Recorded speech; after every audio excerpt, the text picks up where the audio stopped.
Adiala jail में नाहक कैद साबिक वजीर आजम इमरान खान की वकला और मीडिया से 31 मई को की गई गुफ्तगू।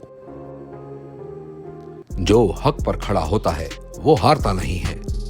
अल्लाह ताला का कुरान पाक में फरमान है कि मैं किसी ऐसी कौम को तबाह नहीं करता जो हक सच पर खड़ी होती है।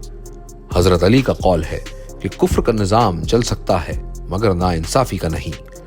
झूठा और धोखेबाज खुद ब खुद बेनकाब हो जाता है।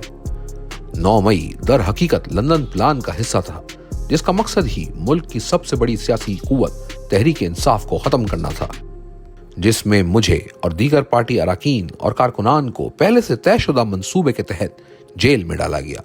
हमारा मैंडेट लूट कर चोरों को मुल्क पर मुसल्लत किया गया।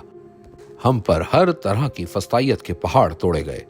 हमारे लोगों पर गोलियां चलाई गईं और हम ही पर झूठे केसेस बनाए गए। मैंने बतौर वजीर आजम जनरल आसिम मुनीर को DGISI के ओहदे से हटाया तो आसिम मुनीर ने अपने जराए से बुशरा बीबी तक रसाई की कोशिश की कि मैं इस हवाले से आपसे बात करना चाहता हूं, जिस पर बुशरा बीबी ने साफ इनकार कर दिया कि मेरा इन मामलात से कोई ताल्लुक नहीं है, लिहाजा मैं आपसे मुलाकात नहीं करूंगी।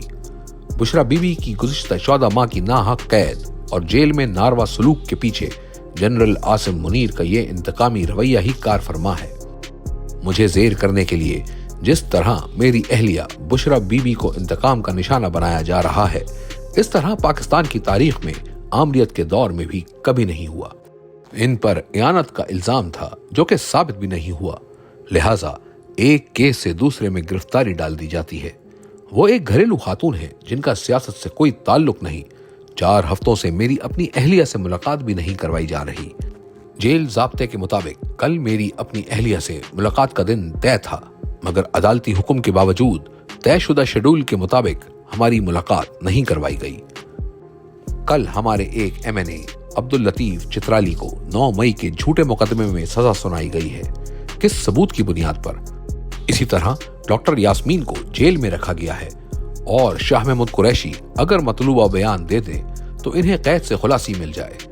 इंसदाद दहशतगर्दी अदालत और तमाम जजेस सब मिले हुए हैं, क्योंकि 9 मई की जो CCTV फुटेजेस चोरी हुई हैं, जजेस इनको पेश करने का हुक्म नहीं देते।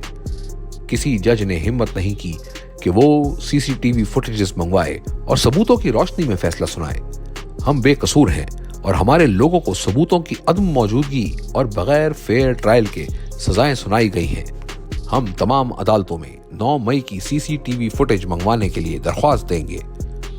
मैंने 9 मई और 26 नवंबर के कत्ल आम की मुनसिफाना तहकीकात के लिए जुडिशल कमीशन के क़याम का मुतालबा किया था, जिस पर कोई पेशरफ्त नहीं हुई। पाकिस्तान में अदलिया इतनी डिसग्रेसफुल कभी नहीं थी जितनी आज है। पहले एक जस्टिस मुनीर था जिसे इसके नाजायज फैसले के बायस दुनिया जानती थी। काजी फायज ईसा ने भी वही रविश इख्तियार की। अब सारे जजेस मिले हुए हैं और सिर्फ अपनी नौकरियां बचाने के चक्कर में हैं।